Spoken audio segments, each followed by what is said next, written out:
ಕಾಂಗ್ರೆಸ್ನ ವಿನಾಯಕ್ ಕಾರ್ತಿಕ್ ಗೆಲುವನ್ನ ಸಾಧಿಸಿದ್ದಾರೆ. ಬಹಳ ಅಚ್ಚರಿಯ ರೀತಿಯಲ್ಲಿ 32 ಮತ ಪಡೆದಿದ್ದಾರೆ. ವಿನಾಯಕ್ ಕಾರ್ತಿಕ್ ಅವರೇ ಹೇಳ್ತಾ ಇದ್ರು, ಅಂದ್ರೆ ಎರಡನೇ ಪ್ರಾಶಸ್ತ್ಯದ ಮತಗಳು ಸೇರಿದ ಹಾಗೆ ನನಗೆ 28 ಮತ ಬರ್ಬೋದು ಅನ್ನುವಂತ ನಿರೀಕ್ಷೆ ನನಗಿತ್ತು. ಆದ್ರೆ ನನಗೆ 32 ಮತಗಳು ಬಂದಿದೆ. ಇದು ನನ್ನ ಗೆಲುವಿಗೆ ಸಂಬಂಧಪಟ್ಟ ಹಾಗೆ ಬಹಳ ಧನ್ಯವಾದ ಅನ್ನುವಂಥದ್ದನ್ನೆಲ್ಲ ಅವ್ರು ಹೇಳ್ತಾ ಇದ್ರು. ಅಧಿಕೃತ ಘೋಷಣೆ ಮಾತ್ರ ಈಗ ಬಾಕಿ ಉಳಿದಿದೆ ಅನ್ನೋದು ಗೊತ್ತಾಗ್ತಾ ಇದೆ. ಅಲ್ಲಿಗೆ ಕಾಂಗ್ರೆಸ್ ತನ್ನ 5 ಅಭ್ಯರ್ಥಿಗಳನ್ನ ಬಹಳ ಅನಾಯಾಸವಾಗಿ ನಿರಾಯಾಸವಾಗಿ ಗೆಲ್ಸ್ಕೊಂಡು ಬಂದಿದೆ ಅನ್ನುವಂಥದ್ದು ಗೊತ್ತಾಗ್ತಾ ಇದೆ. ಕಾಂಗ್ರೆಸ್ ಹೆಣೆದಿದ್ದಂತ ತಂತ್ರಗಾರಿಕೆ ಇಲ್ಲಿ ಅವರಿಗೆ ಕೈಗೂಡಿದೆ. JDS ನ ವಿಶ್ವಾಸ ಅದಾದ ನಂತರ ಅವ್ರು ಹೇಳ್ತಾ ಇದ್ರಲ್ಲ ಏನು ಆತ್ಮಸಾಕ್ಷಿ ಮತಗಳು, ಅವು ಆತ್ಮಸಾಕ್ಷಿ ಮತಗಳೆಲ್ಲ ಕೈ ಕೊಟ್ಟಿದೆ ಅನ್ನೋದು ಗೊತ್ತಾಗ್ತಾ ಇದೆ. ಆತ್ಮಸಾಕ್ಷಿ ಮತಗಳು ಬೇರೆಯವ್ರದ್ದು ಹೋಗ್ಲಿ, ಅವ್ರ ಮತಗಳೇ ಅವ್ರಿಗೆ 3 ಕೈ ಕೊಟ್ಟಿದೆ. ಒಂದು ಅಸಿಂಧು ಆಗಿದೆ ಅನ್ನೋದು ತಿಳಿದು ಬರ್ತಾ ಇದೆ. 4 ಮತಗಳು ಕೈ ಕೊಟ್ಟಿದೆ. ಇನ್ನು ಇಲ್ಲಿ JDS ಹಾಗೆ ಬಿಜೆಪಿಯ ಮೈತ್ರಿ ಇದು ಮುಂದಿನ ದಿನಗಳಲ್ಲಿ ಹೇಗೆ ಏನು ಎತ್ತ ಅನ್ನುವಂಥ ಪ್ರಶ್ನೆಯನ್ನ ಕೂಡ ಹುಟ್ಟುಹಾಕಿದೆ. ಯಾಕಂತ ಅಂದ್ರೆ ಸರ್ಕಾರದ ವಿರುದ್ಧವಾಗಿ ಅಥವಾ ಕಾಂಗ್ರೆಸ್ನ ವಿರುದ್ಧವಾಗಿ ತಮ್ಮ ಅಭ್ಯರ್ಥಿಯನ್ನು ಗೆಲ್ಸ್ಕೊಂಬರೋಕೆ ಕನಿಷ್ಠ ತಂತ್ರಗಾರಿಕೆಯನ್ನ ಮಾಡಿದ್ರು ಕೂಡ ಒಂದು ಸ್ವಲ್ಪ ಬಹಳ ರೋಚಕವಾಗಿರ್ತಿತ್ತು. ಅವರ ಸದಸ್ಯರುಗಳಿಗೂ ಕೂಡ ಒಂದು ಕಾನ್ಫಿಡೆನ್ಸ್ ಇರ್ತಾ ಇತ್ತು, ದೋಸ್ತಿ ಅಂದ್ರೆ ಇದು ಹೇಗೆ ನಡ್ಕೊಂಡು ಹೋಗುತ್ತೆ ಮತ್ತೇನು ಅಂತ ಹೇಳ್ಕೊಂಡ್ಬಿಟ್ಟು. ಇಲ್ಲ ಅದು ಹೇಳ್ತಾರಲ್ಲ, ಎತ್ತು ಏರಿಗೆ ಮತ್ತೊಂದು ನೀರಿಗೆ ಅಂತ ಹೇಳ್ಕೊಂಡು, ಆ ರೀತಿಯಾದಂಥ ಸನ್ನಿವೇಶ ಈಗ ಈ ಎರಡೂ ಪಕ್ಷಗಳ ನಡುವೆ ಇದೆ ಅನ್ನೋದು ಗೊತ್ತಾಗ್ತಾ ಇದೆ. ಮತ್ತೊಂದು ಕಡೆ ವಿನಾಯಕ್ ಕಾರ್ತಿಕ್ ಹಿಂದೆಯಿಂದನೂ ಕೂಡ ಅವರು NSUI ಸೇರಿದ ಹಾಗೆ ಬೇರೆ ಬೇರೆ ಸಂದರ್ಭದಲ್ಲಿ ಕಾಂಗ್ರೆಸ್ನ ಕೆಲ ಚಟುವಟಿಕೆಗಳಲ್ಲಿ ಇದ್ದಂಥವ್ರು. ಈಗ ಇತ್ತೀಚೆಗೆ KPCCಯ ಕೆಲ ಪ್ರಮುಖ ಹುದ್ದೆಯಲ್ಲೂ ಕೂಡ ಅವರು ಬಹಳ ಆಕ್ಟಿವ್ ಆಗಿದ್ರು. ಈಗ ಅವರು ಪರಿಷತ್ತು ಮೇಲ್ಮನೆಯನ್ನ ಅವರು ಎಂಟರ್ ಆಗ್ತಾ ಇದ್ದಾರೆ. ಅದು ಸ್ಪಷ್ಟವಾಗಿ ನಮೂದಿಸಿಲ್ಲ. ಉದ್ದೇಶಪೂರ್ವಕ ಅಂತ ಅಂತೀರೋ? ಈ ಕ್ಷಣಕ್ಕೆ ಗೆದ್ದಿರೋದ್ರಿಂದ ಅದ್ರ ಬಗ್ಗೆ ನಾನೇನು ಯೋಚನೆ ಮಾಡಕ್ ಹೋಗಲ್ಲ. ಅದನ್ನ ವರಿಷ್ಠ ಬಿಡ್ತೀನಿ. Thank you sir. ಬಿಜೆಪಿಲಿ ಏನಾದರೂ ಕ್ರಾಸ್ ವೋಟಿಂಗ್ ಆಗಿದೆಯಾ ಏನು ಎತ್ತ ಅನ್ನುವಂಥದ್ದನ್ನ ನೋಡ್ಬೇಕಿದೆ. ಅಲ್ಲೂ ಕೂಡ ಕ್ರಾಸ್ ವೋಟಿಂಗ್ ಈ ಉಚ್ಚಾಟಿತರು ಬಿಟ್ಟು, ಚೈತ್ರ ಅಂದ್ರೆ ಈ ಉಚ್ಚಾಟಿತರು ಏನು 3 ಜನ ಇದಾರಲ್ಲ ಅವ್ರನ್ನ ಬಿಟ್ಟು ಉಳಿದಂಥವರಲ್ಲೂ ಈಗ ಕ್ರಾಸ್ ವೋಟಿಂಗ್ ಆಗಿದೆ ಅನ್ನೋದು ಗೊತ್ತಾಗ್ತಾ ಇದೆ. ಹಾಗಾಗಿ ಇದು ಬಿಜೆಪಿಗೂ ಕೂಡ ಬಹಳ ತಲೆಬಿಸಿ ಸಂಗತಿನೇ ಇದು. ಬಹುಶಃ ಮುಂಚೆನೆ ಇದೆಲ್ಲ ಮಾತುಕತೆ ಮಾಡ್ಕೊಂಡು ಕೆಲ ಸದಸ್ಯರುಗಳು ಅವರು ಏನಾದ್ರು ಮುಂದೆ ಟಿಕೆಟೋ ಅಥವಾ ಅವರ ಕ್ಷೇತ್ರಾಭಿವೃದ್ಧಿಗೆ ಸಂಬಂಧಪಟ್ಟ ಹಾಗೇನೋ ಅಥವಾ ಈ ಥರ ಏನಾದರೂ ಆಮಿಷಗಳು ಅದಕ್ಕೆಲ್ಲ ಒಳಗಾಗಿ ಅವರು ವೋಟ್ ಹಾಕಿರ್ಬೋದು ಅಂತ ಚಾನ್ಸಸ್ ಇದೆ. ಅಥವಾ ತಮ್ಮ ನಾಯಕತ್ವದ ವಿರುದ್ಧವಾಗಿ ಬೇಸೆತ್ತು ಅವ್ರು ಈ ರೀತಿಯಾದಂಥ ಒಂದು ಪ್ರತಿಭಟನೆಯನ್ನು ದಾಖಲಿಸಿರ್ಬೋದಾ ಅಂತ ಚಾನ್ಸಸ್ ಇದೆ. ಮುಂಚೆ ಅಲ್ಲಿ BS ಶಿವಣ್ಣ ಅವರು ಕೂಡ ಮಾತನಾಡ್ತಾ ಇದ್ರು. ಅವರು ಕೂಡ ಗೆಲುವಿನ ವಿಶ್ವಾಸದಲ್ಲಿ ಇದ್ದಂಥವ್ರು. ಆಮೇಲೆ ಅವ್ರ ವಿರುದ್ಧ JDS ಕಂಪ್ಲೇಂಟ್ ಕೂಡ ಮಾಡಿತ್ತು. ಅವ್ರ ನಾಮಿನೇಷನ್ ಅನ್ನ ಕ್ಯಾನ್ಸಲ್ ಮಾಡಬೇಕು ಅಂತ ಹೇಳ್ಕೊಂಡ್ಬಿಟ್ಟು ಅವ್ರು ಕೆಲ ಸಂಗತಿಗಳನ್ನ ಮುಚ್ಚಿಟ್ಟಿದ್ದಾರೆ ಅಂತೆಲ್ಲ ಹೇಳ್ಕೊಂಡು ಏನೋ ಸಮಸ್ಯೆ ಆಗಿತ್ತು. ಬಟ್ ಅದೆಲ್ಲ ಮೀರಿ ಈಗ ಶಿವಣ್ಣ ಅವರು ಕೂಡ ಗೆದ್ದಿದ್ದಾರೆ, ವಿನಯ್ ಕಾರ್ತಿಕ್ ಕೂಡ ಗೆದ್ದಿದ್ದಾರೆ. ಕಾಂಗ್ರೆಸ್ ತನ್ನ 5 ಅಭ್ಯರ್ಥಿಗಳನ್ನ ಗೆಲ್ಸ್ಕೊಂಡ್ಬಂದಿದೆ ಅನ್ನುವಂಥದ್ದು ಗೊತ್ತಾಗ್ತಾ ಇದೆ.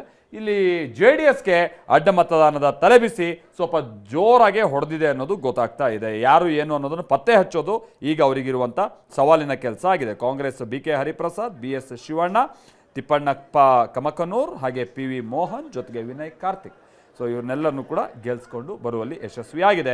ಬಿಜೆಪಿಯಿಂದ ಲಿಂಗರಾಜ್ ಪಾಟೀಲ್ ಹಾಗೆ ರಘು ಕೌಟಿಲ್ಯ ಅವರು ಕೂಡ ಗೆದ್ದಿದ್ದಾರೆ. ಬಟ್ ಅಡ್ಡ ಮತದಾನದ ಹೊಡೆತ ಅವರಿಗೂ ಬಿದ್ದಿದೆ ಅನ್ನುವಂಥದ್ದು ಗೊತ್ತಾಗ್ತಾ ಇದೆ. ಬಟ್ ಅದಕ್ಕೋಸ್ಕರನೇ ನೋಡಿ ಚೈತ್ರ, 2 ಮತಗಳನ್ನ ಎಕ್ಸ್ಟ್ರಾ ಅವ್ರು ಹಾಕ್ಸಿದ್ರು. ಇಲ್ಲಾಂದ್ರೆ ಅವರಿಗೂ ಕೂಡ ಸಮಸ್ಯೆ ಆಗ್ಬಿಡ್ತಾ ಇತ್ತು. ಸೊ 2 ಮತ ಹೆಚ್ಚಿಗೆ ಹಾಕ್ಸಿದಂಥ ಕಾರಣಕ್ಕಾಗಿ ಸಮಸ್ಯೆ ಆದಂಥ ರೀತಿಯಾಗಿಲ್ಲ. JDSನ ಗೋವಿಂದರಾಜು ಅವರು ಇಲ್ಲಿ ಗೆಲುವಿನ ಗೆರೆದಾಟೋದ್ರಲ್ಲಿ ಯಶಸ್ಸು ಕಂಡಿಲ್ಲ. ಹೌದು, ಮಾಧ್ಯಮದ ಮುಂದೆ ಹೇಳೋದು ಬಹಳ ಸುಲಭ. ನಾವು JDS ಶಾಸಕರು ಮಾತನಾಡಿದ್ದನ್ನು ಕೂಡ ಕೇಳಿಸ್ಕೊಳ್ತಾ ಇದ್ದೇವೆ. 18 ಜನ ಒಟ್ಟಾಗಿದ್ದೀವಿ, ಒಟ್ಟಾಗಿ ಮತದಾನವನ್ನು ಇವಾಗ ಮಾಡಿದ್ದೀವಿ ಅನ್ನೋದಾಗಿ ಗೆಲುವಿನ ವಿಶ್ವಾಸ ಇದೆ ಅನ್ನೋದು. ಬಟ್ ಯಾವ ರೀತಿಯಾಗಿ ಉಲ್ಟಾ ಹೊಡೆದಿದೆ ಅನ್ನೋದನ್ನ ನಾವು ಗಮನಿಸ್ತಾ ಇದ್ದೀವಿ ರಿಸಲ್ಟ್ನಲ್ಲಿ. ಇನ್ನು ಪ್ರಸನ್ನ ನಮ್ಮ ಜೊತೆಗೆ ಸಂಪರ್ಕದಲ್ಲಿದ್ದಾರೆ. ಪ್ರಸನ್ನ, ಇಲ್ಲಿ ಕೆಲ ಕ್ರಾಸ್ ವೋಟಿಂಗ್ ಆಗಿದೆ ಅನ್ನೋದು ಗೊತ್ತಾಗ್ತಾ ಇದೆ. ಬಟ್ ಹಾಗಾದ್ರೆ ಇಲ್ಲಿ ಒಂದು ಹಂತದಲ್ಲಿ ಗೆಲ್ಲೋದಕ್ಕೆ ಬಿಜೆಪಿಯ ಅಭ್ಯರ್ಥಿಗಳು ಬಹಳ ಪ್ರಯಾಸ ಪಟ್ಟಿದಾರ, ಏನ್ ಕತೆ? ಜೊತೆಗೆ ಹೆಚ್ಚುವರಿಯಾಗಿ 4 ಮತ ಪಡೆದಿರುವಂತದ್ದು ವಿನಯ್ ಕಾರ್ತಿಕ್, ಇದು ಯಾವ ರೀತಿಯಾದ ತಂತ್ರಗಾರಿಕೆ ಫಲಿಸಿದೆ ಅಂತ ಕಾಣಿಸ್ತಾ ಇದೆ? ಪ್ರಸನ್ನ, ಓಟಿಯು. ಮಾಲ್ತೇಶ್, ಕಾಂಗ್ರೆಸ್ನ ನಾಯಕರಿಗೆ ಇದ್ದಂತಹ ನಿರೀಕ್ಷೆಯ ಪ್ರಕಾರವೇ JDSನಿಂದ 3 ಕ್ರಾಸ್ ವೋಟಿಂಗ್ ಆಗಿದೆ. ಅದಕ್ಕಿಂತ ಹೆಚ್ಚು ಬಿಜೆಪಿಯಿಂದ ಮತ್ತೆ 3 ಕ್ರಾಸ್ ವೋಟಿಂಗ್ ಆಗಿದೆ. ಬಿಜೆಪಿಯವರು ಈ ಲೆಕ್ಕಾಚಾರವನ್ನ ಇಟ್ಕೊಂಡಿರಲಿಲ್ಲ. ಕ್ರಾಸ್ ವೋಟಿಂಗ್ ಬಿಜೆಪಿಯಿಂದ ಕಡೆಯಿಂದ ಆಗುತ್ತೆ ಅನ್ನುವಂತ ಯಾವುದೇ ರೀತಿಯ ನಿರೀಕ್ಷೆಗಳು ಅವರಿಗೆ ಇರಲಿಲ್ಲ.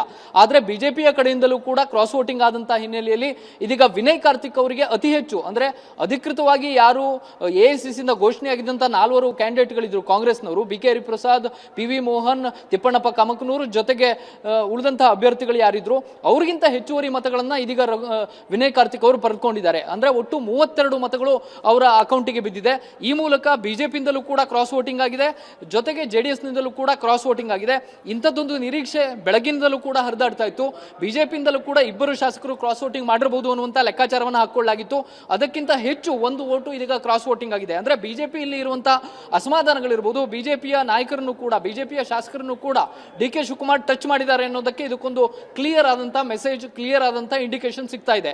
ಜೊತೆಗೆ ಜೆಡಿಎಸ್ ನ ಗೋವಿಂದರಾಜ್ ಅವರು ಕನಿಷ್ಠ 19 ವೋಟ್ ಆದ್ರೂ ತಮಗೆ ಬಿದ್ದೇ ಬೀಳುತ್ತೆ ಅನ್ನುವಂತ ನಿರೀಕ್ಷೆಯನ್ನು ಇಟ್ಕೊಂಡಿದ್ರು. ಜೊತೆಗೆ ಬಿಜೆಪಿಯಿಂದ ಶಾರ್ಟೇಜ್ ಆಗುವಂತಹ ವೋಟ್ಗಳ ಪೈಕಿ 2 ಮಾತ್ರ ಶಾರ್ಟೇಜ್ ಆಗುತ್ತೆ. ಬಿಜೆಪಿಯ ಉಳಿದ ವೋಟುಗಳು ಕೂಡ ತನಗೆ ಬಂದು ಕನಿಷ್ಠ 20 ವೋಟು ತಮಗೆ ಬರಬಹುದು ಅನ್ನುವಂತ ಲೆಕ್ಕಾಚಾರದಲ್ಲಿ ಜೆಡಿಎಸ್ ನ ಗೋವಿಂದರಾಜ್ ಅವರು ಇದ್ರು. ಆದ್ರೆ ಅವರ ಎಲ್ಲ ಲೆಕ್ಕಾಚಾರಗಳು ಕೂಡ ಇದೀಗ ತಲೆ ಕೆಳಗಾಗಿದೆ. ಜೆಡಿಎಸ್ ನ ಗೋವಿಂದರಾಜ್ ಅವರು ಕೇವಲ 14 ಮತಗಳನ್ನ ಪಡೆದುಕೊಂಡಿದ್ದಾರೆ. ಆ ಮೂಲಕ ಒಂದು ಜೆಡಿಎಸ್ ನ ಗೋವಿಂದರಾಜು ಮತ್ತು ವಿನಯ್ ಕಾರ್ತಿಕ್ ಅವರಿಗೆ 50% ಡಿಫರೆನ್ಸ್ ಇದೆ. ಅಂದ್ರೆ 14 ವೋಟ್ ಇವ್ರದ್ದು, 32 ವೋಟ್ ವಿನಯ್ ಕಾರ್ತಿಕ್ ಅವ್ರದ್ದು. ಇದನ್ನ ಗಮನಿಸಿದ್ರೆ ಕಾಂಗ್ರೆಸ್ ಒಂದು ಸ್ಟ್ರಾಟಜಿಕಲಿ ಬಹಳ ಎಚ್ಚರಿಕೆ ಹೆಜ್ಜೆಯನ್ನ ಇಟ್ಟಿದೆ ಅನ್ನುವಂಥದ್ದು ಗೊತ್ತಾಗ್ತಾ ಇದೆ. ಮತ್ತು ಮುಂದಿನ ದಿನಗಳಲ್ಲೂ ಕೂಡ ಇದು ಬಿಜೆಪಿ ಮತ್ತು ಜೆಡಿಎಸ್ ನ ನಾಯಕರಿಗೆ ಒಂದು ಎಚ್ಚರಿಕೆಯ ಕರೆಗಂಟೆಯನ್ನ ಕಾಂಗ್ರೆಸ್ ರವಾನಿಸಿದೆ. ಅಂದ್ರೆ ಬಿಜೆಪಿಯ ಶಾಸಕರನ್ನು ಕೂಡ ತಾವು ಟಚ್ ಮಾಡ್ತಾ ಇದೀವಿ, ಜೆಡಿಎಸ್ ನ ನಾಯಕರನ್ನು ಕೂಡ ತಾವು ಟಚ್ ಮಾಡ್ತಿದೀವಿ ಅನ್ನುವಂತ ಒಂದು ಕ್ಲಿಯರ್ ಮೆಸೇಜ್ ಅನ್ನ ಡಿ.ಕೆ. ಶಿವಕುಮಾರ್ ಅವರು ಈ ಚುನಾವಣೆಯ ಮೂಲಕ ಕೊಟ್ಟಿದ್ದಾರೆ. ವಿನಯ್ ಕಾರ್ತಿಕ್ ಅವರು ಹೇಳಿ ಕೇಳಿ ಡಿ.ಕೆ. ಶಿವಕುಮಾರ್ ಅವರು ಅತ್ಯಾಪ್ತರು. ಅವರ ನಿರೀಕ್ಷೆ ಇದ್ದಂಥದ್ದು ಕೇವಲ 28 ಮತಗಳು ಬರಬಹುದು 2ನೇ ಪ್ರಾಶಸ್ತ್ಯದ ಆಧಾರದ ಮೇಲೆ ಅಂತ ಹೇಳಿ. ಆದ್ರೆ ಆ ನಿರೀಕ್ಷೆಗಳನ್ನ ಮೀರಿ ಮತ್ತೆ 4 ವೋಟ್ಗಳನ್ನ ಅವರು ಹೆಚ್ಚುವರಿಯಾಗಿ ಪಡೆದುಕೊಂಡಿದ್ದಾರೆ. ಇನ್ನೂ 1 ಮತ ಅಸಿಂಧು ಆಗಿತ್ತು. 222 ಶಾಸಕರು ಮತ ಚಲಾವಣೆ ಮಾಡಿದ ಪೈಕಿ ವ್ಯಾಲಿಡೇಷನ್ ನ ಪ್ರಕ್ರಿಯೆ ಸಂದರ್ಭದಲ್ಲಿ 1 ಮತ ಅಸಿಂಧು ಆಗಿತ್ತು. ಅದು ಯಾರದ್ದು ಅಂದ್ರೆ ಅದು ರಘು ಕೌಟಿಲ್ಯ ಅವರದು. ಬಿಜೆಪಿಯ ಅಭ್ಯರ್ಥಿ ಆಗಿದ್ದಂತ ರಘು ಕೌಟಿಲ್ಯ ಅವರಿಗೆ 30 ಮತಗಳನ್ನ ನಿಯೋಜನೆಯನ್ನ ಮಾಡಲಾಗಿತ್ತು. ಆ 30 ಮತಗಳ ಪೈಕಿ, ಚಲಾವಣೆ ಆದಂತಹ 30 ಮತಗಳ ಪೈಕಿ 1 ಅಸಿಂಧು ಆಗಿದೆ. ಹೀಗಾಗಿ ರಘು ಕೌಟಿಲ್ಯ ಅವರಿಗೆ ಕೇವಲ 29 ಮತಗಳು ಬಂದಿದ್ದಾವೆ. ಇದರ ಜೊತೆಗೆ ಪಿ.ವಿ. ಮೋಹನ್ ಅವರು ಕೂಡ 29 ಮತಗಳನ್ನ ಪಡೆದುಕೊಂಡಿದ್ದಾರೆ. ಇದನ್ನ ಗಮನಿಸಿದ್ರೆ ಬಹುತೇಕ ಮುಂದಿನ ದಿನಗಳಲ್ಲಿ ರಾಜಕೀಯ ಇನ್ನಷ್ಟು ಬೇರೆ ಬೇರೆ ರೀತಿಯ ತಿರುವನ್ನ ಪಡೆದುಕೊಳ್ಳುತ್ತೆ ಅನ್ನುವಂಥದ್ದು ಬಹಳ ಕ್ಲಿಯರ್ ಆಗಿ ಗೊತ್ತಾಗ್ತಾ ಇದೆ. ಪರ ವಿರೋಧ ಚರ್ಚೆಗಳು ಬೇರೆ ಬೇರೆ ರೀತಿಯ ಸ್ವರೂಪವನ್ನು ಪಡೆದುಕೊಳ್ಳಬಹುದು. ಹಳೆ ಮೈಸೂರು ಭಾಗದ ರಾಜಕಾರಣದ ದಿಕ್ಕು ದೆಸೆ ಬದಲಾಗಬಹುದು. ಇದು ಮೇಲ್ನೋಟಕ್ಕೆ ಸಣ್ಣ ಚುನಾವಣೆ ಅಂತ ಅನ್ಸಿದ್ರು ಕೂಡ ನಾಯಕತ್ವದ ವಿಚಾರದಲ್ಲಿ ಒಂದು ಕ್ಲಿಯರ್ ಮೆಸೇಜ್ ಅನ್ನು ಕೊಡುವಂತ ಕೆಲಸವನ್ನ ಕಾಂಗ್ರೆಸ್ನ ನಾಯಕರು ಮಾಡಿದ್ದಾರೆ. ಜೊತೆಗೆ ಗೆಲ್ಲೋದಕ್ಕೆ ಬೇಕಾದಂತ ಹೆಚ್ಚುವರಿ ಮತಗಳನ್ನ ಒಂದು ಕ್ರಾಸ್ ವೋಟಿಂಗ್ ಮೂಲಕ ಪಡೆದುಕೊಂಡಿದ್ದಂತ ಗಮನಿಸಿದ್ರೆ ಬಿಜೆಪಿಯಲ್ಲಿ ಇರುವಂತಹ ಅಸಮಾಧಾನವನ್ನ ತಮ್ಮ ಲಾಭಕ್ಕೆ ಬಳಸಿಕೊಂಡಿದ್ದಾರೆ ಅನ್ನುವಂಥದ್ದು ತುಂಬಾ ಕ್ಲಿಯರ್ ಆಗುತ್ತೆ. ಜೆಡಿಎಸ್ ಅಲ್ಲಿ ಇರುವಂತಹ ಅಪಸ್ವರಗಳನ್ನು ಕೂಡ ಕಾಂಗ್ರೆಸ್ ತನ್ನ ರಾಜಕೀಯ ಲಾಭಕ್ಕೆ ತುಂಬಾ ಕ್ಲಿಯರ್ ಆಗಿ ಬಳಸಿಕೊಂಡಿದೆ. ತನ್ನ ಅಭ್ಯರ್ಥಿಯನ್ನ ಗಳಿಸಿಕೊಳ್ಳುವುದು ಅಂತಿಮ ಆಗಿತ್ತು. ಆ ಅಂತಿಮವಾದಂತಹ ಪ್ರಯತ್ನದಲ್ಲಿ ಕಾಂಗ್ರೆಸ್ ಗೆದ್ದಂತೆ ಕಾಣಿಸ್ತಾ ಇದೆ, ಗೆದ್ದಿದೆ ಅನ್ನುವಂಥದ್ದು ತುಂಬಾ ಕ್ಲಿಯರ್ ಆಗಿ ಗೊತ್ತಾಗ್ತಾ ಇದೆ. ಮಾಲ್ತೇಶ್, ಪ್ರಸನ್ನ, ಇಲ್ಲಿ ಕಾಂಗ್ರೆಸ್ ಪಕ್ಷದಲ್ಲಿ ಇತ್ತೀಚೆಗಾದಂತ ಬೆಳವಣಿಗೆಗಳನ್ನು ಕೂಡ ಗಮನಿಸಿಕೊಂಡಾಗ ನಾವು ಸಚಿವ ಸ್ಥಾನದ ಹಂಚಿಕೆ, ಅದರಲ್ಲಿದ್ದಂತ ಅಸಮಾಧಾನ, ಇವನ್ನೆಲ್ಲ ನೋಡಿದಾಗ ಕ್ರಾಸ್ ವೋಟಿಂಗ್ ಭಯ ಕಾಂಗ್ರೆಸ್ಗಿದೆ ಅಂತ ಕಾಣಿಸ್ತಾ ಇತ್ತು ಮೇಲ್ನೋಟಕ್ಕೆ. ಬಟ್ ಈಗ ಬರ್ತಾ ಇರುವಂತ ರಿಸಲ್ಟ್ ಕಂಪ್ಲೀಟ್ ಉಲ್ಟಾ ಹೊಡೆದಿದೆ ಅಂತ. ಪ್ರಸನ್ನ,